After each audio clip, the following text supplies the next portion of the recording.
دریم لامل نننۍ ورځ غنیمت وګڼه. کله چې در باندې سهار سو د ماښام هیله مه کوه. نن ورځ ستا د ژوند د چارو سرته رسولو لپاره پوره وبوله. پرونۍ ورځ چې تېره سوې ده، که ښه تېره سوې او که بده، هسې هم تېره ده او سبانۍ ورځ لا تروسه نه ده راغلې. نننۍ لمر پر تا راختلی دی او ورځ یې پر تا راغلې ده. ستا لپاره همدا ورځ ده او بس. ستا ټول امور په اصل کې یوه ورځ ده، نو ټول ژوند د دې ورځې لپاره وګرځه. ته داسې فکر وکړه چې ګواکې ته په همدې ورځ زیږېدلی یې، په همدې ورځ کې ژوند کوې او په همدې ورځ به مرې. په تیرو غمونو او راتلونکي ډار خپل ژوند مه تباه کوه. یوازې د همدغې ورځې غم وکړه چې ته پکې ژوند کوې او خپل ټول پام دې راوګرځه ورته.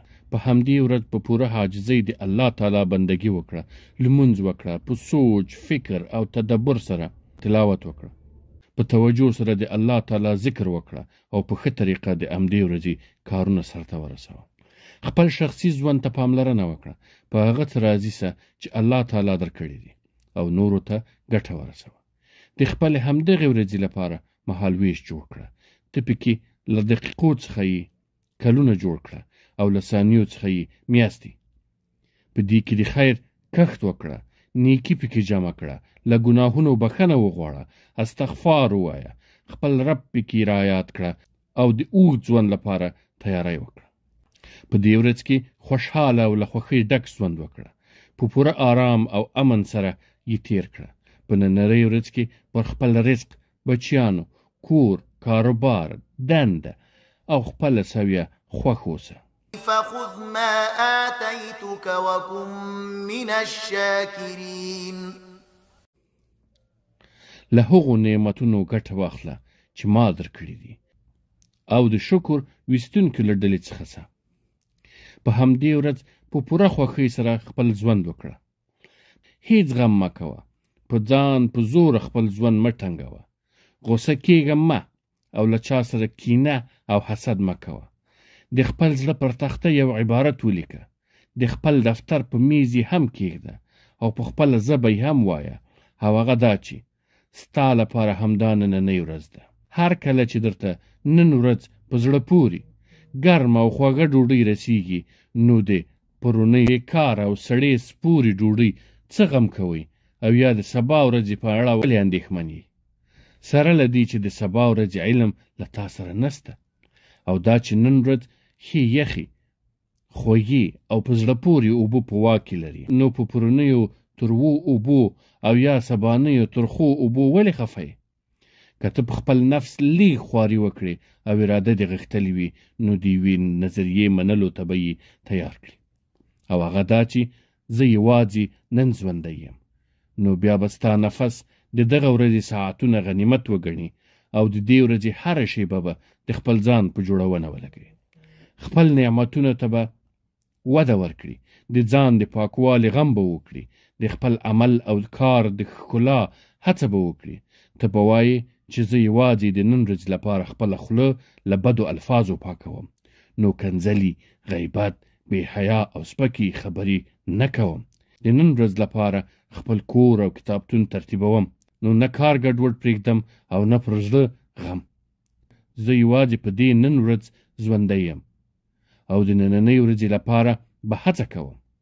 د ځان د پاکوالي خیال به ساتم، خپل ظاهر او باطن به جوړوم، خپل تګ راتګ او خبرې او حرکتونه جوړوم. دا چې زما ژوند یوازې نن ورځ دی، نو زه به نن د خپل رب په عبادت او بندګۍ کې هڅه کوم. په ښایسته توګه به خپل لمونځ سرته ورسوم. په نفلونو د خپل ځان لپاره د آخرت توښه جوړوم. د خپل رب له کتاب یعنی قرآن کریم سره تړاو پیدا کوم. خپل کتابونه مطالعه کوم، ګټه ترې پورته کوم او د ځان لپاره ګټورې خبرې لیکم. دا چې زما ژوند یوازې نن ورځ ده، نو زه باید په خپل زړه کې د خیر فضیلت نیالګي نال کړم او د شر نیالګي ترې له بیخه وباسم. خپل زړه باید د الله تعالی پیژندګلوۍ، مینې او له هغه سره اړیکو ته ځانګړی کړم او له حسد، دوکې، بدګمانۍ او نورو ناروغیو څخه وژغورم. دا چې زما ژوند یوازې نن ورځ ده، نو زه باید په دې ورځ کې نورو ته ګټه ورسوم، د ناروغ پوښتنه پکې وکړم، له جنازې سره لاړ سم، وږي ته خواړه ورکړم، له غمجن څخه د غم په لرې کولو کې مرسته وکړم، له مظلوم سره ودرېږم، د کمزوري مرسته وکړم، د عالم قدر، پر کشرانو شفقت او د مشر درناوی وکړم، او هغه چاته لارښوونه وکړم چې لار ترې ورکه ده. دا چې زما ژوند یوازې نن ورځ ده، نو په همدې نن ورځ کې به کار کوم او ماضي ته به مې خطاب دا وي: